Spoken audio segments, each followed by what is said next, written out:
So we'll do Q&A after the next two. So we started by looking at motivation with ASAP Bio. Now we've looked at the research on what this actually does. And now we're going to look at the practical aspects of implementation, recognizing that this isn't a group of editors. I didn't really want to focus on philosophy. I wanted to focus on if this comes to your doorstep, what are you going to do? How have others experienced implementations of these kinds of processes? Thanks very much. So I'm Adrian. I'm Editor-in-Chief of BMJ Open. Today I'm going to talk about open peer review, why and how. So before I get into the implementation, I am going to talk a little bit about why we do it specifically for BMJ Open, because not all journals are the same.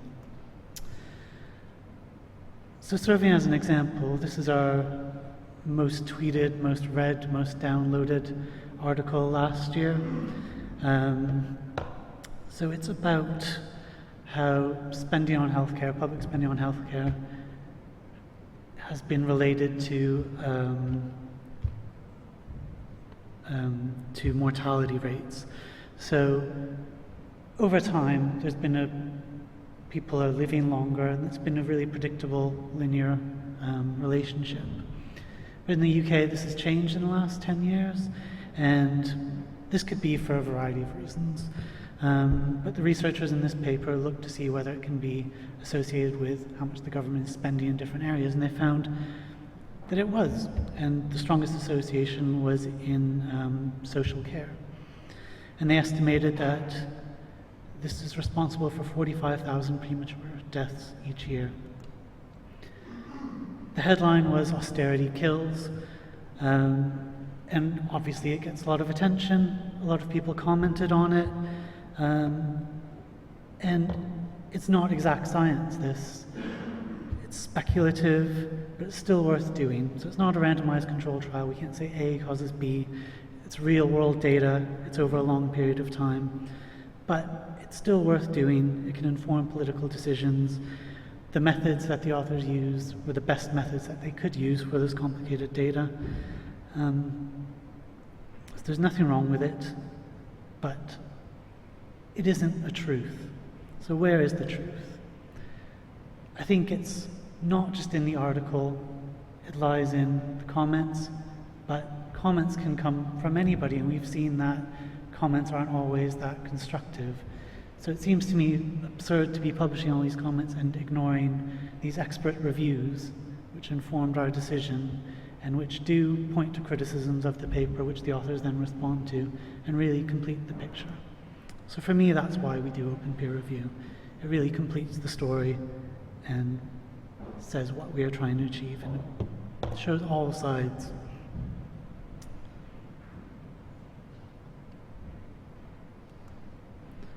So that was just an example, talking more generally, looking at what is the purpose of peer review. So the important point is that it's not the same for all journals. It's different for the BMJ, it's different for BMJ Open, it's different for medical journals compared to biology journals. But broadly speaking, a common traditional viewpoint would be that peer review is to assess the quality of a paper, and the editor, the reviewers acted as gatekeepers, saying yes or no. And then in the last 10, 15 years, there's been innovations like PLOS ONE, where we've decided that quality is really subjective, and we should just be looking at the soundness of the methods. So these two viewpoints have a similarity in that assessment is the defining characteristic of peer review. It's the editors, the reviewers are saying yes or no. For me and for BMJ Open, I think this is too simple. I think peer review is much more complicated, and I think peer review should be to improve work. So it's not just a yes or no decision, it's to help authors get published, to present the truth of that article, even if there are limitations to it. And as Sarah was saying, we don't know a whole lot about peer review, but the things that we know are that peer review seems to lead to a higher quality of report. It definitely doesn't lead to a lower quality. And it's also more positive. Reviewers are more likely to say accept.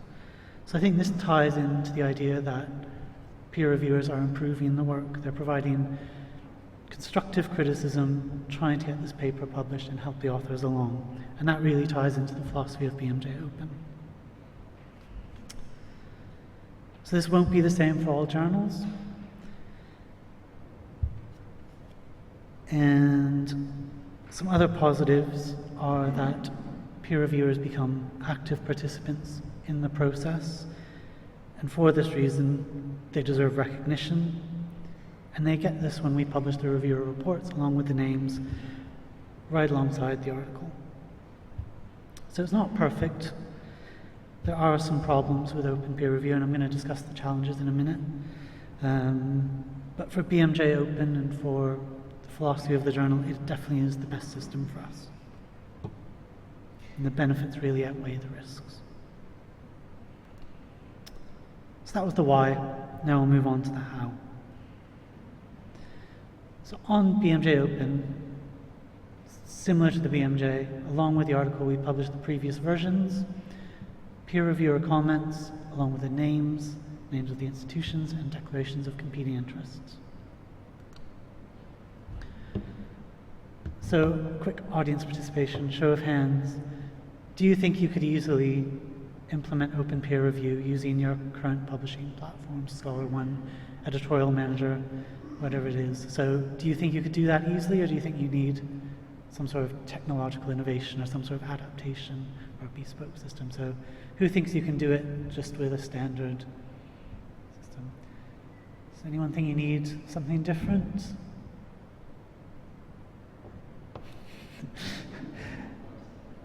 So on BMJ Open, we do just use the standard system, ScholarOne. We use the technological innovation of copy-paste. And it's really largely achieved through manual processes. It is a bit laborious, but once you get into the rhythm of it and the habit of doing it, it can easily be incorporated into a normal journal's workflow. Some of the tweaks that we do, at the early stage of inviting reviewers, we need to tweak the invite letters to make it clear that we use open peer review. So we want reviewers to be fully informed that your name is going to be passed on to the authors and your review is going to be published alongside the article. This can be challenging because reviewers get invitations every day. They don't really read them closely. They skim them at the most if they look beyond the subject line. So we need to, whenever we can, tell them. We do tell them on chase emails. So every chance that we get, we let them know. The next stage where there needs to be a bit of a tweak is when you make a decision. So when the editor makes a decision letter, or comes up with a decision letter, they need to, fairly annoyingly, copy and paste the names of the reviewers into that decision letter, along with their institutions and their declaration of competing interests. This works fine on BMJ Open because we have in-house editorial teams who do it every day, but I think it could be a bit challenging if you had external editors and you had to ask them to remember to copy-paste the names. The next tweak is at the point of acceptance and publication. Our editorial production system manually compiles the previous versions of the manuscript along with the reviewer reports, creates 2 different PDFs, one with the previous versions, one with the reports, and then this is posted on HighWire alongside the published article. And at the moment, this pre-publication history is not given a DOI, but that's something that we're going to work on. So some experiences with open peer review, and I guess these represent some of our challenges. Some reviewers disagree with open peer review. It's hard to know. Either they just don't reply to the invitation email, or they might occasionally, but we really don't see it very often, they'll reply saying, I just don't agree with this system. I'm not going to perform a review. Please take me off your mailing list and don't send me invites again. Occasionally we have accidentally invited those people again, and 6 months later they're fine with it. So they do change their minds, which is fairly frustrating, but as Sarah was saying, it's still quite a new thing and people are coming to terms with it, and what they think now, they might not think 6 months later. And harder to find reviewers, I put question mark because we just don't know. The evidence, as Sarah mentioned, is out of date. On BMJ Open, we've always used open peer review, so we don't have anything to compare it to.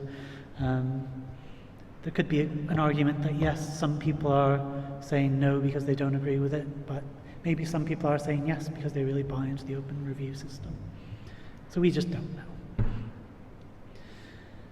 Occasionally, but very rarely, reviewers will ask that their names aren't published for legitimate reasons, and I think this is an important point, is that we're not totally wedded to open peer review. We can make exceptions if we think there's reason to do this. We recently have had a manuscript go to peer review about delivering healthcare in Syria and experiences of healthcare workers with chemical attacks.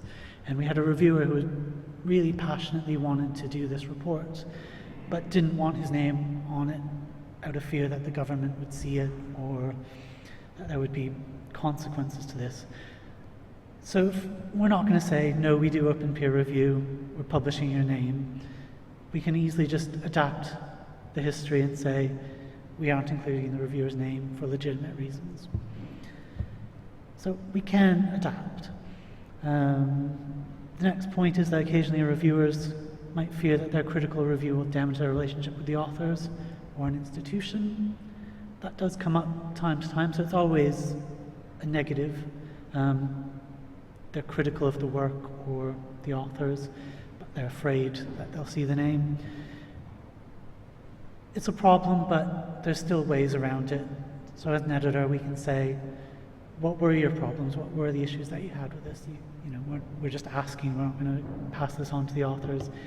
And if they raise legitimate concerns with the study design, the editor can look at the paper, see whether they agree with this, and if we need to reject the paper, we can, or we can add something in the decision letter saying it came to our attention that this is there. So there are ways around it as long as the editor does a little bit of work and can see this viewpoint and come around to it. Another one we've seen a couple times is that critics on controversial papers have ammunition available, and it's never been legitimate concerns that we've seen, but a few times on Twitter we've seen people copy and paste from the peer reviewer reports a few criticisms of the paper, saying, how could you publish this? You must retract it immediately. Look at this point from the reviewer. But they've ignored the fact that that was in the first version of the manuscript. The authors replied to it, the editor was satisfied, and we published it. So I've not seen anything come up where a reader said, you shouldn't publish this, the reviewer said this, and the editor said, oh, I didn't notice that. But it could happen, and if it did, would that be a bad thing? In the cases it has happened, it's been not from experts, it's been on a controversial paper where a reader might have an agenda, something against the authors, and they're just looking for some sort of reason to say, take this down. Related to that, there's issues with partial transparency. So what I mean by that is, we publish the reviewer reports, we publish the previous versions, but there's still more that goes into the decision. So not everything's made public just because it's not feasible. So they don't see the thought process of the editor. They don't see the notes that we may have made in a meeting to discuss the manuscript. So there can be gaps, and people can question that, which, again, I don't see that as a bad thing. If they want to write to us, we can explain how we came to that decision. So the evidence is hard to find, as Sarah was pointing out. More research is needed, and things have changed a lot, especially from those early trials. So I think while we have implemented an open peer review system, it's still early stages, and there's things that we can do to really improve it. The first is to increase the value of peer reviews by assigning them a DOI. So I think it's been mentioned that Crossref has a new DOI that can be applied to peer reviews. So that's definitely in the pipeline. Increase the visibility of peer reviews in the pre-publication history. A lot of effort does go into this, and to be honest, not that many people seem to read it. A lot of people don't even know that it exists. So we do want to make it more visible, and I think I have a picture here from the BMC series, and that's how they do it, which I think is a bit better because it really lays things out chronologically. There's a link to the open peer review reports right below the title of the article, so they have really made it a lot more visible. And I do think we need to find ways to automate the processes. The technology is there, it's not difficult, it's just not been a priority for our vendors because not that many journals practice it. So in summary, open peer review is really at the core of BMJ Open. It's part of the name. Open peer review encourages discussion, collaboration, and complexity. And for us, it's worth the effort, but we do need to work on improving recognition along with our processes. Thanks.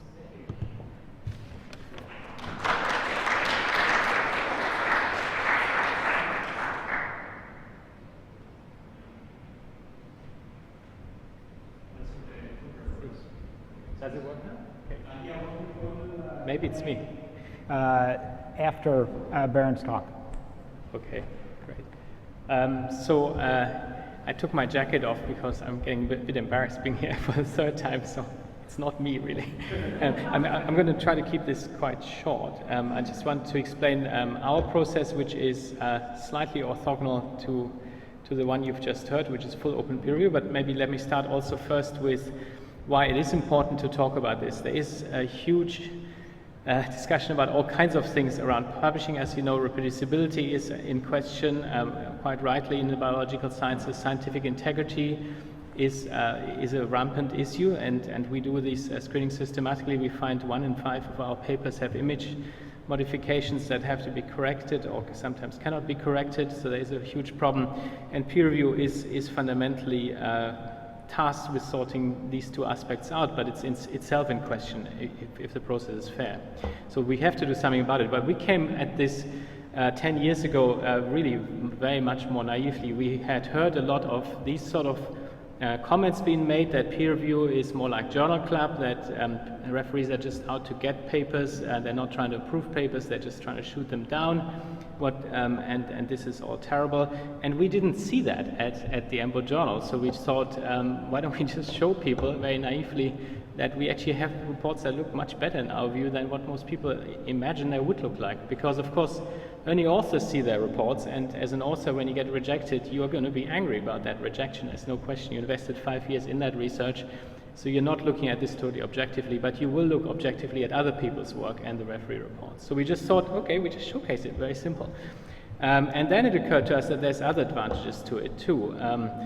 So first of all, what do? We simply decided, because we were also a little bit nervous, like we just saw, we didn't think about biting bullets, but we were a little bit nervous that we would scare referees off, actually, and that would of course be catastrophe.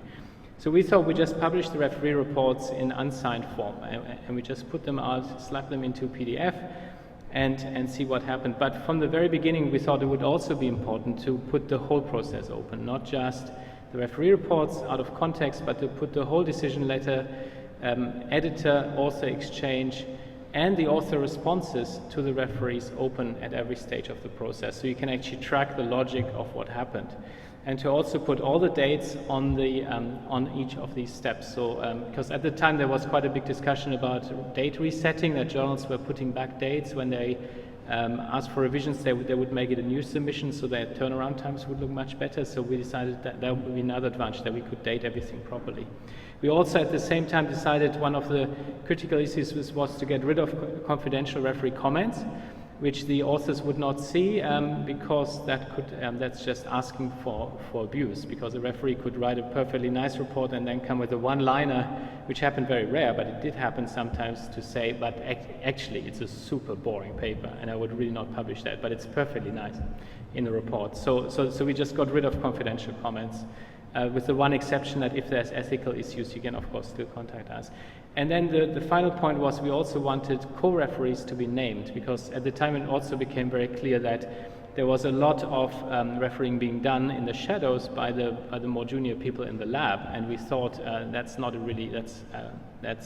that's too opaque, and we wanted ultimately to give more credit to the referees, and so we wanted them to be named to us. So we added simply comments box to add the co-referee names. And that also allowed us to put a little note in there saying we encourage co-refereeing as part of of scientific mentorship, but ensure as a PI that you supervise that process and you actually educate your co-referees in the art of refereeing. And I think that's been quite helpful. So why is it important though beyond just being transparent? It is actually much more profoundly important, I think, than just showing you doing good refereeing. It provides 3 orthogonal points of view on a given data set by world experts in addition to the authors. You have 4 interpretations of your data now instead of just the 1. Or if you want to put this more simply, it gives you 3 news and views for free on every article that you have without having to commission it. So it really enriches the interpretation of data in a given paper.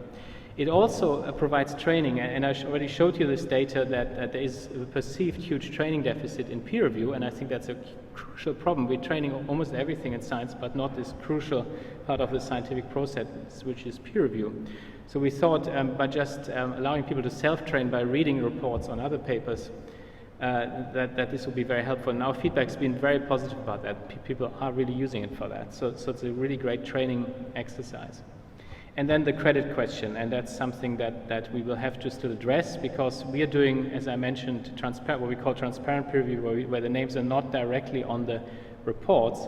So we would have to find a mechanism, and we're talking to some funders such as the Wellcome Trust about that, to find a mechanism to give the funders the names, but not necessarily the public the names. So what does it look like for us? And I have to say we've since then started to encourage people to sign their reports too, because of all the great experiences you have at BMJ, and very few people actually opt for that still. It's below 1%, but we haven't really pushed it, but we've certainly made it very clear you're more than welcome to sign your reports. Of course, we do sign the reports as editors, so the editorial decision letters are signed with the editor's name, so the transparency is full at the level of the editor. And the authors, of course, in their responses. So what does it look like? You get the timeline. It looks really very similar to yours. At BMJ, you get the timeline on the top, so you see every step in the process. You get the editor, as I mentioned, at the top, and then you just get a chronological process with the decision letters and every step of the referee reports and every step in the revision process. Importantly, it's optional. It's always been optional at every stage in the process, so you can at the very end decide to opt out of it. So if you decide in round 2, after it got a bit painful, that referee 3 is getting a bit pesky and you just don't agree with them, you can still say as an author, I actually don't want to do it. And still 97% plus of our papers have now review process files for many years. So there's very, very few people that opt out, even though it's completely free to do at any point. The only thing we do is to put a little note in saying there's no review process files because the authors opted out, so it doesn't look like a mistake. The next thing we want to do is, just as you said, to also move to less clunky format. We also slap it into PDF by cut and paste at the moment, which takes about 40 minutes for an assistant, so this is a bit of a pain. We want to move into HTML format to properly typeset it. DOIs are no-brainer now. That's very easy. It doesn't even cost anything extra. So we're definitely going to have DOIs on every report. We don't have that yet. And we're thinking about summary versions of these documents because they can be very, very long, and it would be great to have a little shortened form. The other thing we did in the process, which I would also strongly encourage you to do, is to have what we call referee cross-commenting. So the reviewers all talk to each other before we make an editorial decision. This is sort of like a chat room which runs on EJP, so we use eJournal Press, but I'm sure you can do it on any platform. This has been extremely helpful in improving the process in a much more documentable way than the open peer review has been. This really informs the process much more. And we've extended that now to include the authors also in the process. So whenever the decision is not black and white, we basically send the 3 referee reports to the authors and give them a couple of days to come back with a revision plan or just their comments as they see fit. And it allows the editors to really arbitrate much more on a much more level playing field between authors and referees. This really doesn't add much extra work. It's a bit of moderation for the editors to get the referees to comment on each other's reports. Importantly, we don't reveal the identities of the referees to each other. So we're worried about social conformism and social sort of political influencing between the referees, so we're not revealing their identities, we really want to focus on the science. There's a journal, as you know, was mentioned already, eLife, that does exactly the same, but they reveal the identities of the referees to each other, and the dynamics in the discussions are very different. I think it's more like a study section. Okay, I think I'm just not pointing the right way. Okay, and this is what this cross discussion looks like. Again, it's on EJP. You can just see, you start the discussion out by asking a few questions, and then the referees come in. The more specific you are, and the more targeted you are, the more feedback you get. Again, we get very good feedback rates. About half the referees, or about half the files we send for cross-commenting get feedback, and it's always valuable feedback. We've also played with structuring the reports more.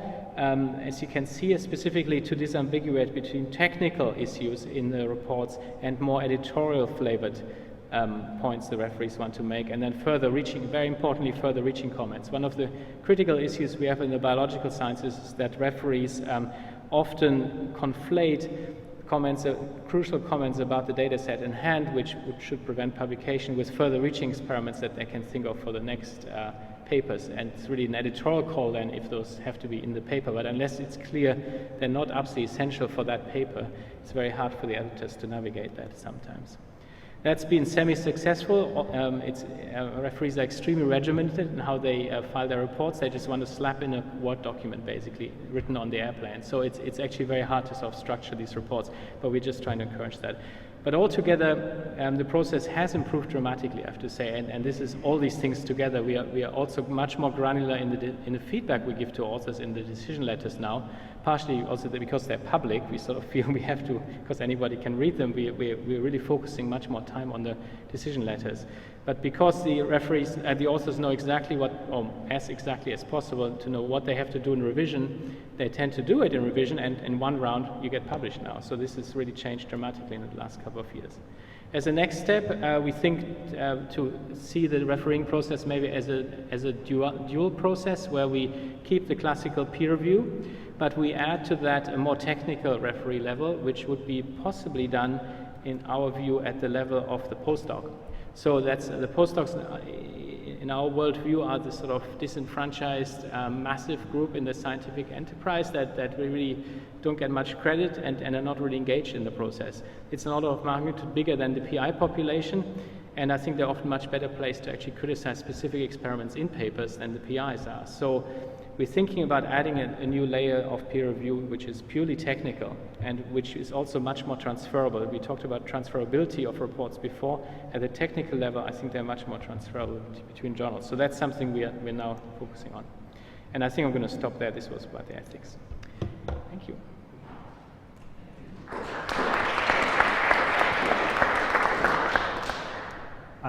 So we have a few minutes for our speakers for a Q&A to ask questions. I think we have some questions. If you guys want to come on up here, we can share the mics or move over to the table.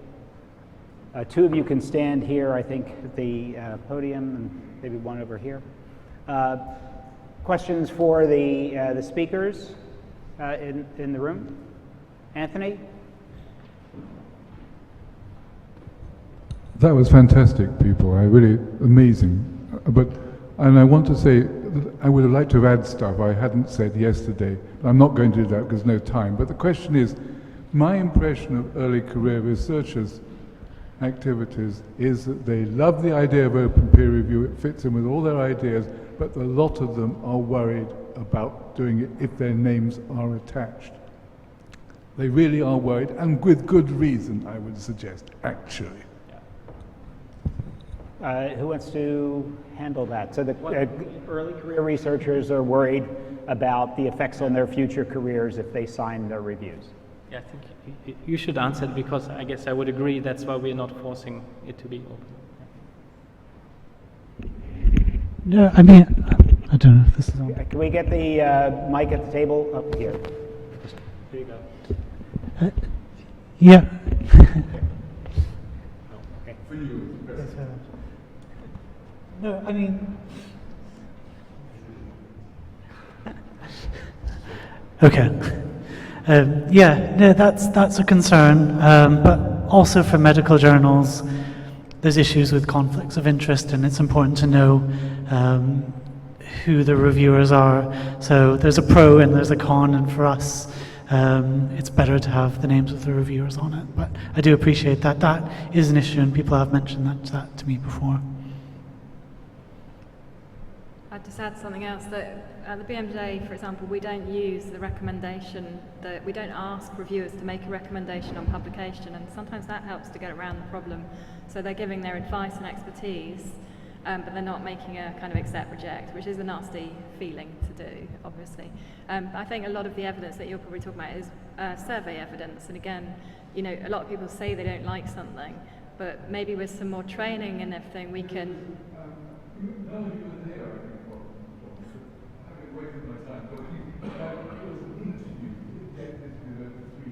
Okay, interesting.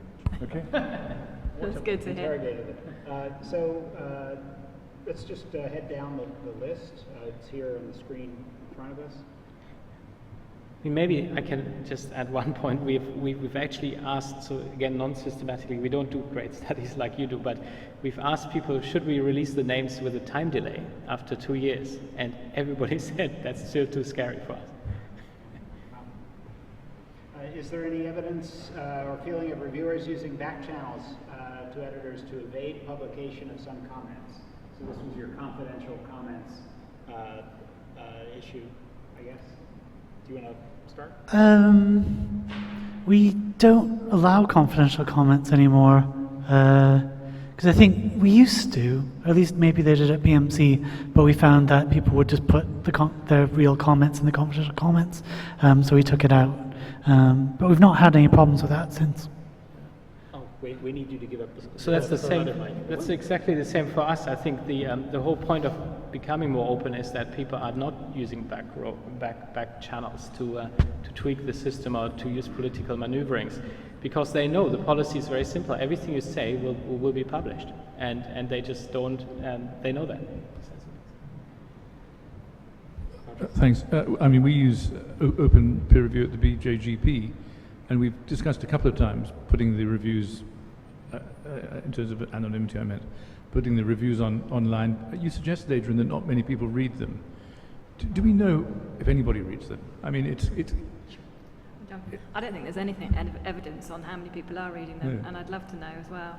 I've got some. So that's one, at least some data we have. So we look at the web access, and initially when we started this 10 years ago, it was about 10% of the web traffic to a given paper would go to the process files when it was still sort of big news about it.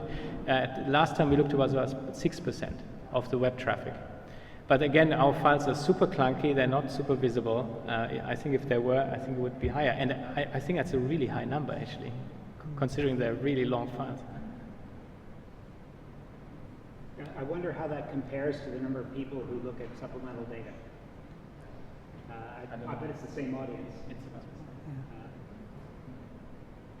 Let's see, next question. Discussion about how to present the reviews in a way that is useful for readers. So I think this is really what we're just talking about. Is there any best practice on how to present this? Anyone you've seen say, oh, they do it right? Everybody said, oh, my way is too clunky. Yeah, I mean, the one comment I would make is that kind of that point relating to people on Twitter copying and pasting a line from the reviewers' reports.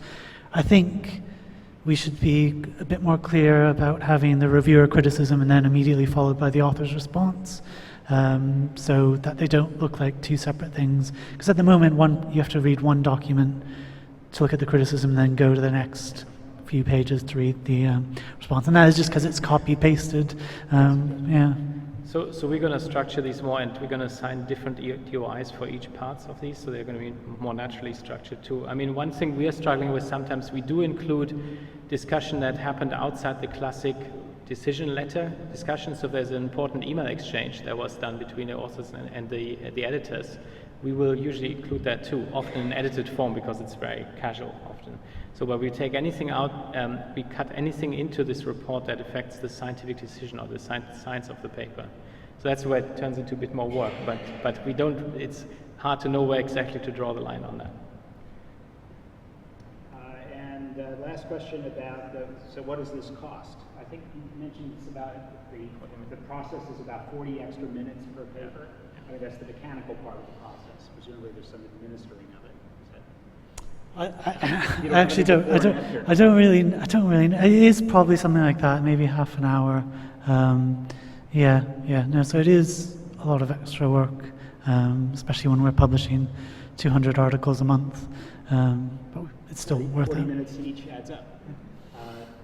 My guess is there's also some initial energy that you have to put into the system if you're starting with one system and you're moving to another, there's got to be that transition where you have to remind people that, oh, by the way, you're signing your reports and things like that. So there's probably a startup energy. Are there any other questions out there? Heather? Sarah, I'll take my question if you know the answer to mine. We can talk about it later. I just had a question for Sarah on the patient reviews. What types of information are you seeing there? What types of things are they reviewing? What's that mainly being used for? That's my next big project, actually, to look at the patient review comments alongside the peer review comments and see. A lot of people saying like, oh, is patient review working? And I don't want to evaluate it until we have like enough as a pool to really look at it properly, but to look at it contextually to see what sort of things they're saying in comparison to the peer reviewers before we say, well, it has no impact. Because even if they're just picking up on a few interesting points or identifying outcome measures that they think were inappropriate, you know, this is really interesting, but we need to evaluate it properly. So at the moment we haven't done that bit, but we really do plan to. I think with all the discussion about public access, it becomes really interesting because if you're a clinician and you're going to an article, you may be interested primarily in the peer review reports, but if you're a patient and you're going to that same article researching a family member or the like, the patient input may be what you're really there to get. Yeah, so. yeah. Thank you. There was, I think it was last week, Scholarly Kitchen had an article on your research, and Sarah's research on patient reviews was also part of the peer review congress last summer. So if you do a search for Sarah Schroeder peer review congress, I think you'll find it. Yeah, and do get in touch if you've got any questions about the patient partnership, because I'm very keen on it. All right. Well, thank you all very much. Much obliged.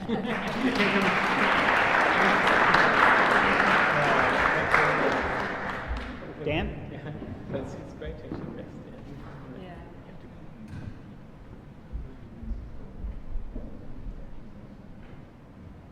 We have a reception downstairs starting in, I think, exactly 7 minutes. So I'm going to move quickly here.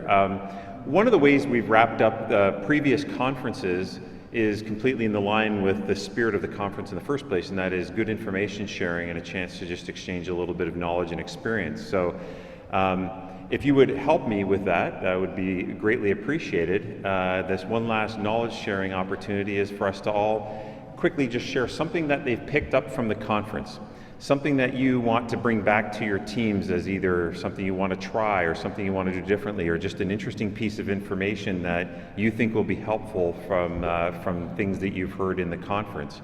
So maybe what I could do is just ask Colin, do you want to, maybe we'll just pass the mic from table to table, get a comment or two from each table if you would be so kind, as something that you think is useful taking out of here.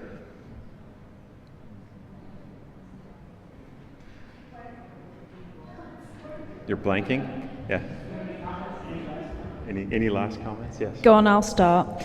Thank you very much for a great meeting. I think the thing that comes to mind for me out of this meeting is that there are increasing efforts to link up parts of the publishing chain that were previously separate or siloed.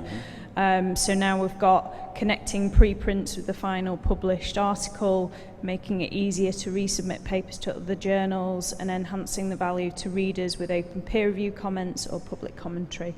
Yep. Yeah. So that's my take-home message. Great, thank you. And it's interesting how, as those pieces connect over time, there will be insights that data can provide across the broader life cycle as well, which should be an interesting follow-on. Yeah. Yeah, Matt. To Ellen's, really. Mine's very similar to Ellen's, really, which is a good job because she's my boss. But It's kind of about the increasing mobility of articles or the visibility of them moving around. I think both preprints and Mecca are developing really fast. Although I do feel sorry for whoever has to write the privacy notices when we all start using Mecca. Mm-hmm. Think that'll influence any things that you're doing, perhaps, or? I hope so. I really hope we'll start sort of doing more engagement with preprints in particular. Yeah. Great. Thank you, Matt.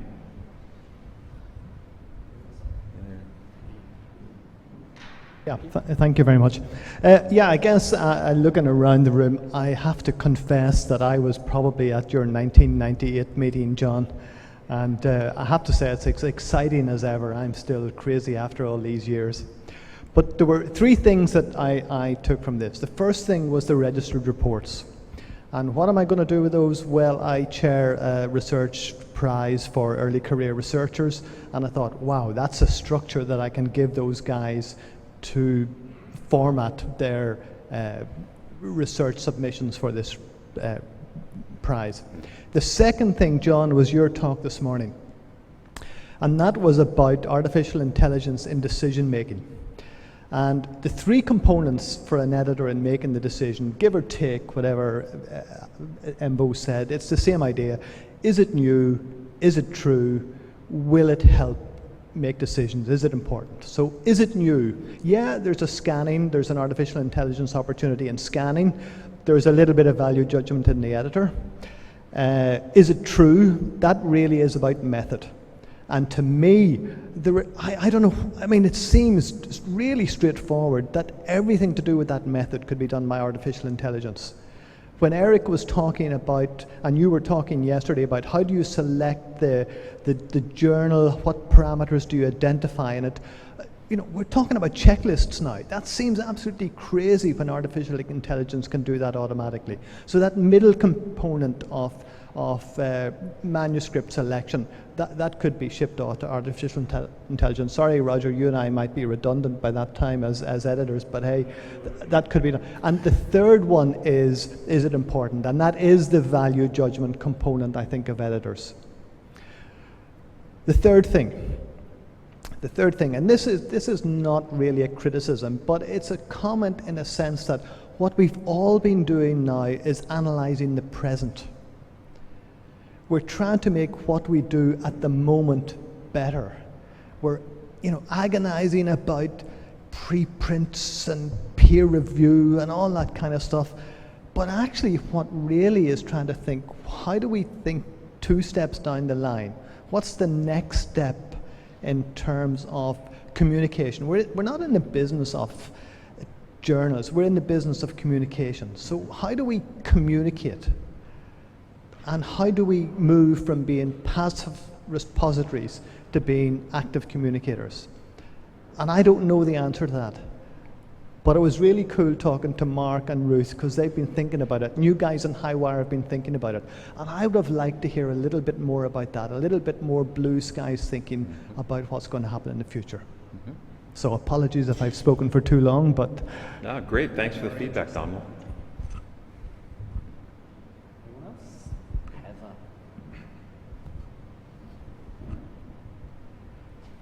So I don't think Andrew and Shauna are still here, but the detailed information on those attacks on the universities, and in particular, how many times somebody's credentials were used, I feel like I spend a lot of time explaining to librarians about the other information which is vulnerable. It's not just the PDFs, but I think that type of detail, while it scares the pants off you, I think is finally going to open a lot of eyes about really what we're facing when it comes to some of these attacks. So. Yeah, and the trajectory of the frequency, the frequency trajectory of the attacks is a little frightening. It's increasing all the time. Any other tidbits of knowledge or takeaway from the meeting that anyone wanted to share? Things that you might be doing different when you head back to work on Monday? That was kind of a presumptuous thing that you're taking tomorrow off. I shouldn't have said that, sorry. What's that? Exactly. Well, how many people are here? How many people are here from Belgium? Okay, then I can say, go England in the football game tonight, and I won't offend anyone. And that could depend a lot about how many people show up at work tomorrow, I guess. Well, thanks a lot for sharing those comments. It's interesting, when John and I read the surveys from the event, we often hear that the wrap-up where people are sharing some of the things on their top hit list that they've taken away from the event is something that people value. You can often see people writing them down and putting them on their list as well. So hopefully some of those comments resonated with you and help out. A couple of quick comments. One is please do fill out your surveys, and they can be dropped in the box if you're doing the paper survey on the way out. As John mentioned at the very beginning of the meeting, we both and will read those within hours of the meeting. That's something that we pay a lot of attention to. Your feedback is quite meaningful, and I can tell you from how we put together the agenda every year, it has direct impact on the type of things that we put on the agenda and the way that we structure the meeting and so on, right down to how you found the tables to be in terms of the layout and logistically how things worked out. A number of people I wanted to thank. First of all, thank you all of our speakers. We know that one is just time to come to the event is meaningful, but the preparation that goes in advance for all of the speakers and so on, getting your slides in on time and having everything prepared is very much appreciated, and thank you. The quality of the presentations in this two-day event were fantastic, so thank you for all of your really great work there. Of course, want to thank all of the attendees. We know that taking 2 days out of your schedule is not easy, and we thank you very much for doing that and making this event special. John, thank you very much. As ongoing ambassador of this event, you are the backbone of organization within HighWire, and your effort in putting this together is paramount to it being a fantastic event. So thank you very much for that as well, John. I also want to thank Ophir. Ophir is, if you can stand up, so Ophir puts together all the logistics from this event, from booking out the location to making sure that the catering staff is set up, that the AV team is set up, ready to go, that the badges are ready, that we have the box for the surveys, all the logistics, all the things that we take for granted that go incredibly well at this event, from opening up of registration forward, is all done by Ophir. So Ophir, thank you for awesome work on that.